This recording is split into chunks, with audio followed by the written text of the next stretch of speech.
12 p.m., excavators were still searching for survivors who could be trapped under rubble of a collapsed building that was under construction in Kisaasi, Kawempe Division.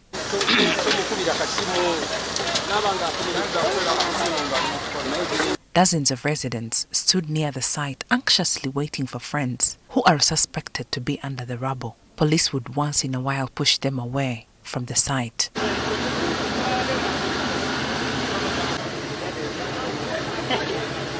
Mike Kabugo, a brother of one of the deceased, is among the workers who was at the site when tragedy struck.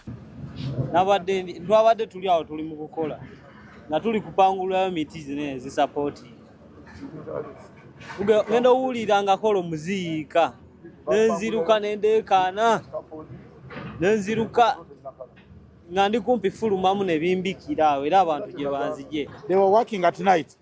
The neighbors complained of the noise, so I convened a meeting of those owners of the project and the neighbors. We stood here and then they promised us that they were no longer going to work at night, and they had stopped working at night. Because this building, according to my recollection, it started either end of October or early November. Rachel Kawala, the spokesperson of Kampala Metropolitan Police, says investigations are underway to determine the cause of the incident. So far, 3 bodies have been recovered at the scene of the building collapse here in Chisota Zone, in Kawempe Division in Kampala.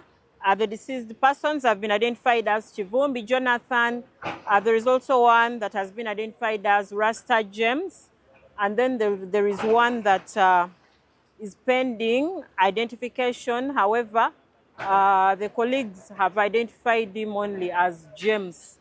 However, investigations are still ongoing. The bodies have been taken to Mulago Hospital mortuary, pending post-mortem. Kampala City Authority officials blame the collapse on the use of substandard building materials and failure to have a building plan. It was an illegal structure. They were stopped in April, but they kept on moving upwards, and they would, I understand they would be building at night, especially, and then they moved on. So preliminary assessment of this collapse in technical terms is what we call a pancake type of failure, whereby a building collapses vertically, a floor after floor, until it lands down. And what causes it is that the legs that support the structure, which we call columns, which means they were built in weak material, or the design was not okay. So when you keep on loading it vertically, the legs down give way, all of them at once, and then the building moves down and it becomes a pancake type of failure. NTV has learned that KCCA plans to help victims and families of the deceased. It's unfortunate that these people had no plans and that they were building at night. But there must be someone responsible.